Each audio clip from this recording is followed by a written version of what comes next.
s'abattre sur la ville d'Irpin en banlieue de Kiev. Tous les moyens sont bons pour fuir. Des mères remettent leurs enfants à des soldats, à des étrangers, alors que derrière eux, il ne reste plus rien. Ils ciblent délibérément les zones résidentielles. Ils ne ciblent pas les installations militaires. Ils ont frappé des écoles, des hôpitaux. Cô này cô nói là coi như là Nga nó hay nhắm vào những người chỗ khu dân sự.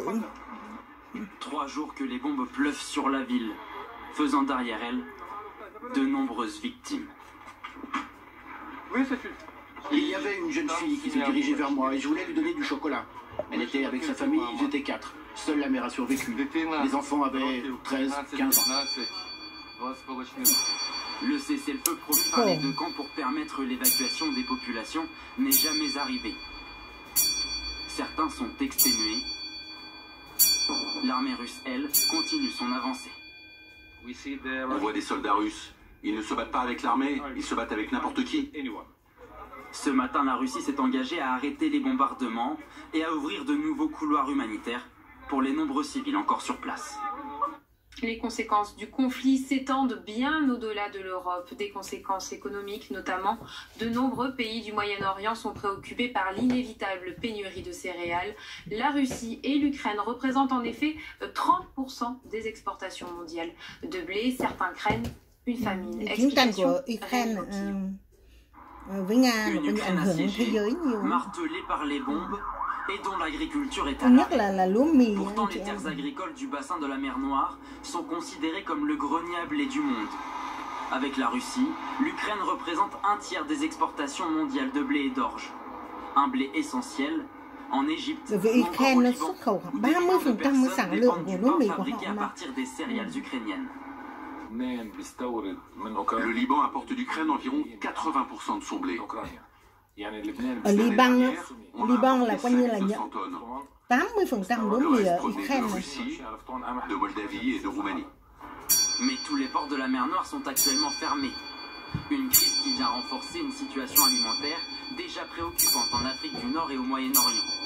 Et qui laisse planer la crainte d'un nouveau soulèvement, comme en 2011, où la famine avait précipité le printemps arabe. Dans ces régions, des négociations sont déjà engagées avec les États-Unis, le Canada ou encore l'Inde pour fournir le blé manquant. Conséquences économiques toujours, l'Ukraine et la Russie exportent du blé mais aussi des hydrocarbures. Alors les prix s'envolent et la question d'un embargo occidental sur le gaz, le pétrole et le charbon russe se pose en Europe. Les États-Unis l'évoquent également, mais l'Allemagne s'oppose à cette option. Lise Vogel. C'est un record historique. Hier, le prix du gaz a explosé en Europe, atteignant 345 € par mégawattheure. La panique gagne les marchés, car l'Union européenne importe 40% de son gaz de Russie. En l'état, il est donc impossible de s'en passer. Si une telle décision devait être prise, alors l'hiver prochain, l'Europe pourrait venir effectivement à manquer de gaz. Car l'Europe dépend de la Russie, qui lui fournit près de la moitié de son gaz. Dans certains pays, c'est 75%, voire 100% en République tchèque. En Allemagne, 55% et en France, 20%.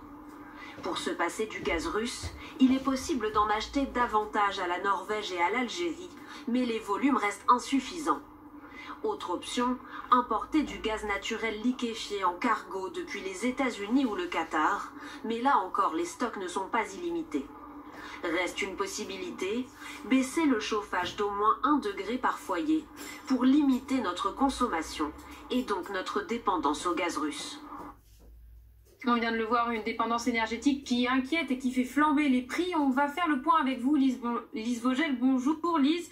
Est-ce que l'Europe peut aujourd'hui se passer du gaz russe ? Eh bien, c'est en tout cas ce que certains demandent, et notamment François Hollande. Dans une tribune publiée dans le journal Le Monde, l'ancien président de la République propose de limiter dès maintenant les achats français et européens. Seulement, ce n'est pas si simple, car dans les faits, il n'y a pas de consensus européen sur le sujet. L'Allemagne, par exemple, refuse cet embargo. Mais pour autant, la dépendance énergétique aujourd'hui, avec cette guerre, elle pose problème. Écoutez ce que disait d'ailleurs à ce sujet le directeur de l'AEI, l'Agence internationale de l'énergie.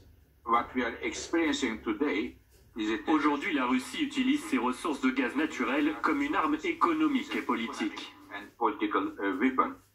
Alors Lise, concrètement, que peut-on faire pour stopper ou en tout cas limiter cette dépendance énergétique? Eh bien, l'Agence internationale de l'énergie a listé 10 points, parmi lesquels ne pas renouveler les contrats passés avec la Russie dans les prochains mois. Et puis, il faudrait aussi miser davantage sur d'autres fournisseurs de gaz naturel, par exemple la Norvège et l'Algérie, qui fournissent déjà l'Europe, vous le voyez, à hauteur de 24 et 11%, alors que la Russie, c'est 45% des imports. L'autre idée, ce serait de faire venir davantage de gaz naturel liquéfié, le GNL, et là, eh bien, on pourrait s'adresser aux États-Unis, à l'Azerbaïdjan, à l'Australie ou encore au Qatar. Le problème, c'est que nous manquons en Europe de terminaux de regazéification pour utiliser ce GNL.